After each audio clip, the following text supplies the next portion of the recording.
Hello friends, good morning. You are most welcome to the best audiobook. Today's audiobook is Rich Dad Poor Dad, which is the best selling book of New York Times. And the author of this book is Robert Kiyosaki.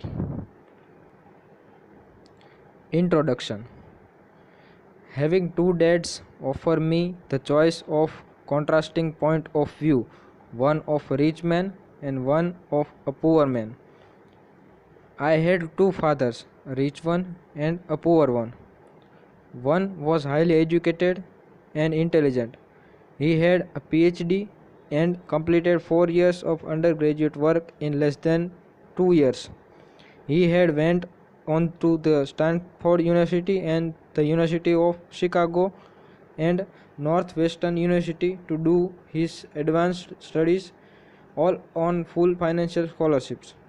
The other father never finished the 8th grade.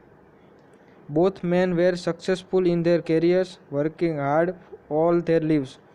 Both earned substantial income, yet one always struggled financially, the other would become one of the richest men in Hawaii. One died living on tens of millions of dollars to his family, charities, and his church. The other left bills to be paid when he died. Both men were strong and charismatic and influential. Both men were offered me advice, but they did not advise the same thing. Both men believed strongly in education but never did not recommend the same course of study.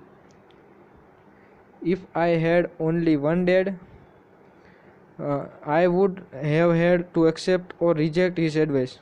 Having two dads offer me the choice of contrasting point of view, one of a rich man, one of a poor man. Instead of simply accepting or rejecting one of or other, I found myself thinking more, comparing, and then choosing for myself. The problem was that the rich man was not rich yet, and the poor man was not poor yet.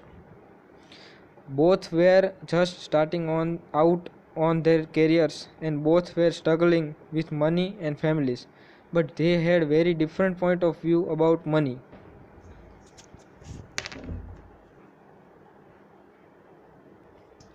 For example, one dad would say the love of money is the root of all evil. The other said lack of money is the root of all evil. As a young boy, having two strong fathers, both influencing me, was difficult. I wanted to be a good son and listen, but the two fathers did not say the same things. The contrast in their problem points of view, particularly about money, was so extreme that I grew curious and intrigued. I began to start thinking for long periods of time about what each was saying. Much of my private time was spent reflecting, asking myself questions such as why does he say this? And then asking the same question of the other dad's statement. It would have been much easier to simply say, yeah, he is right, I agree with that, or to simply reject the point of view by saying, the old man doesn't know what he is talking about. Instead, having two dads whom I loved forced me to think and ultimately choose a way of thinking for myself. As a process, choosing for myself turned out to be much more valuable in the long run than simply accepting or rejecting a single point of view. One of the reasons the rich get richer, the poor get poorer, and the middle class struggle in depth about is that the subject of money is taught at home, not in school. Most of us learn about money from our parents. So, what can poor parents tell their child about money? They simply say, stay in school and study hard. The child may graduate with excellent grades, but with a poor person's financial poor programming and mindset.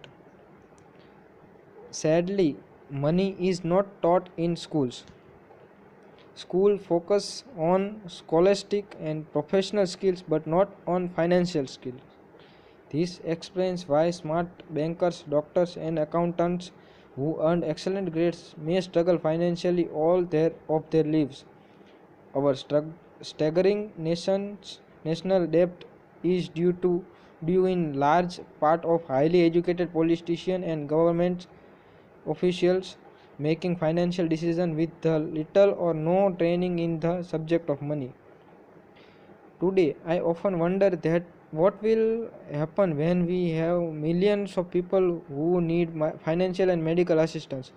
They will be dependent upon their families or the government of financial support. What will happen when Medicare and Social Security run out of money? How will a nation survive if teaching children about money continues to be left to parents, most of whom will be or already are poorer?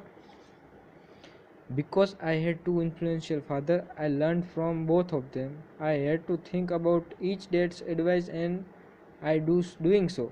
I gained valuable insight into the power and effect of one's thought on one's life. For example, one dad had a habit of saying, I can't afford it. The other dad forbade those words to be used. He instead asked, how can I afford it? One is a statement and the other is question. One lets you off the hook and the other forces you to think.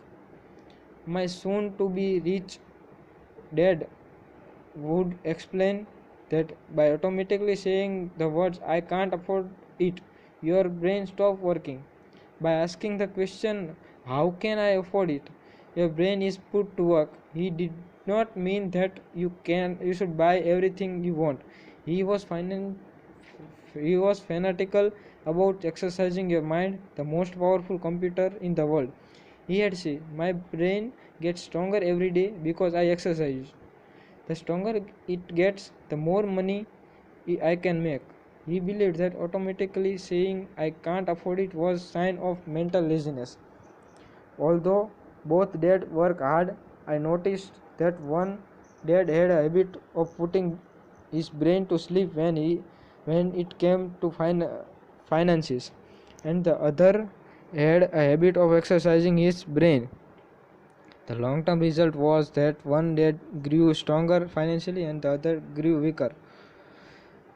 It is not much different from a person who gets to the gym to exercise on a regular basis versus someone who sits on the couch watching television. Proper physical exercise increases your body chances for health, and proper mental exercise increases your chances for wealth. Two dads had opposing attitudes, and that affected the way they thought. One dad thought that the rich should pay more in taxes to take care of their less fortunate.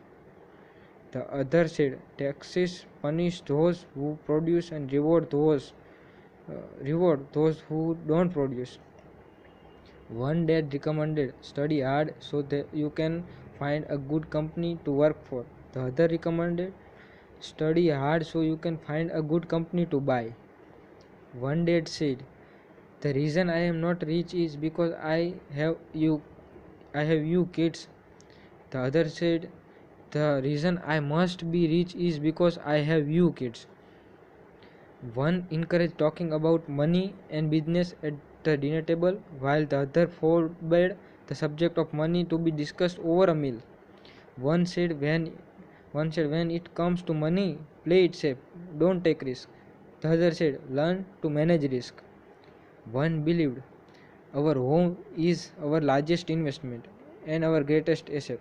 The other believed my house is a liability, and if your house is your largest investment, you are in trouble. Both dad paid their bills on time, yet one paid his bills first while the other paid his bills last.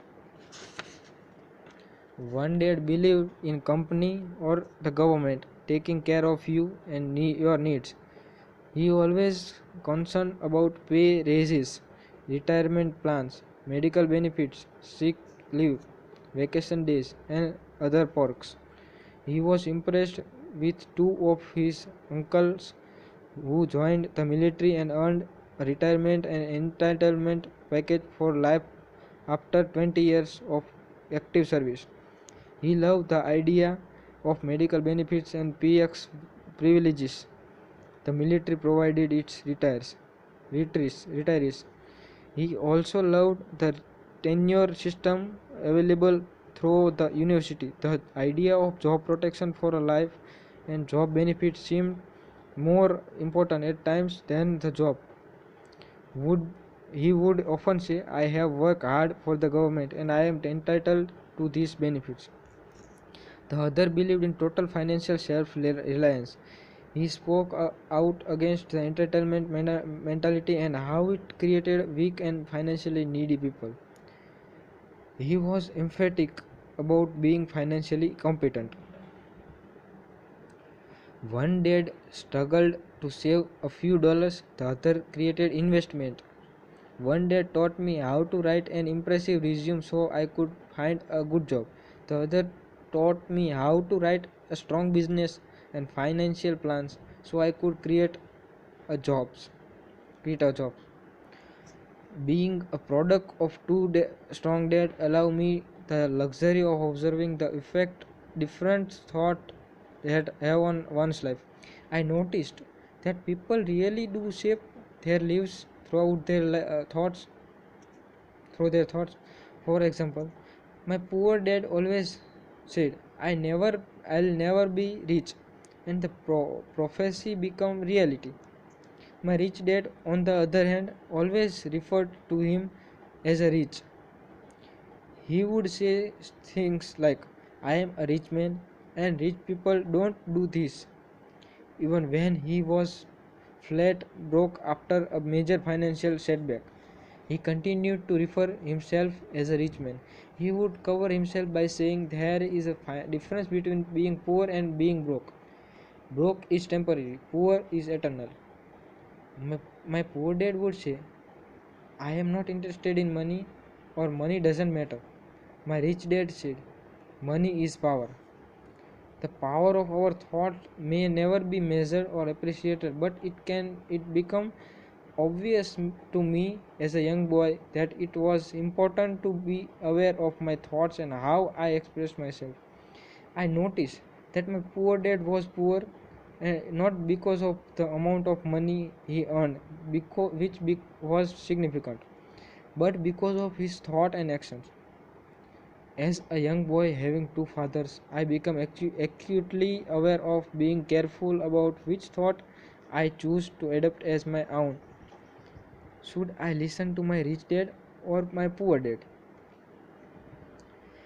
Although both men had tremendous respect for education and learning, they disagreed about what they thought was important to learn. One wanted me to study hard, earn a degree, and get a good job to earn money. He wanted me to study to become a professional, an attorney, or an accountant, and to go to business school for my MBA. The other encouraged me to study to be rich, to understand how money works, and to learn how to have it work for me. I don't work for money, were words he would repeat over and over. Money works for me. At the age of 9, I decided to listen to and learn from my rich dad about money. I doing so. I chose not to listen to my poor dad, even though he was the one with all the college degrees.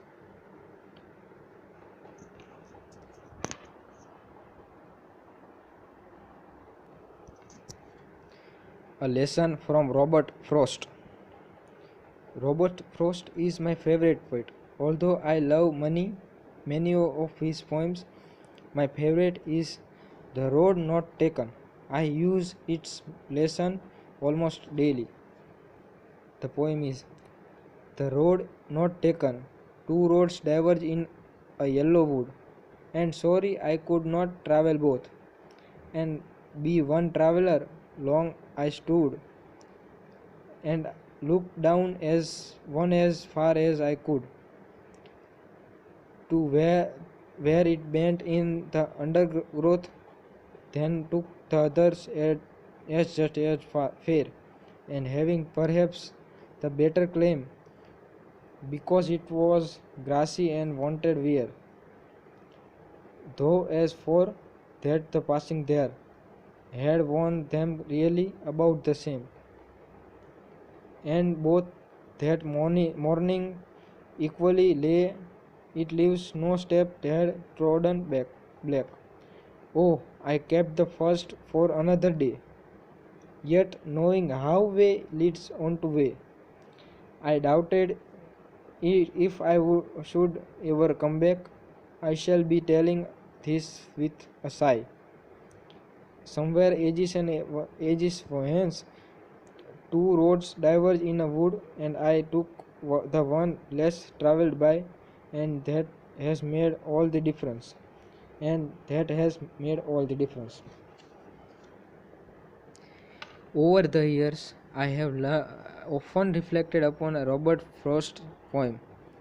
Choosing not to listen to my highly educated dad's advice and attitude about money was a painful decision, but it was a decision that shaped the rest of my life. Once I made up my mind about whom to listen to, my education about money began. My rich dad taught me over a period of 30 years until I was 39 years old. He stopped once as he realized that I knew and fully understood what he had been trying to drum into my often thick skull. Money is form of power. Money is one form of power, but what is more powerful is financial education. Money comes and goes, but if you have the financial education about how money works, you gain more power over it and can begin building wealth. The reason positive thinking alone does not work is because most people want to school and never learn how money works, so they spend their lives working for money. Because I was only 9 years old when I started, the lesson my rich dad taught me were simple, and when it was all said and known, there were only 6 main lessons repeated over 30 years. This book is about those 6 lessons put as simply as possible, just as simply as my rich dad put forth those lessons to me. The lessons are meant not to be answers but guideposts that will assist you and your children and your families to grow wealthier no matter what happens in a world of increasing change and uncertainty. Thank you.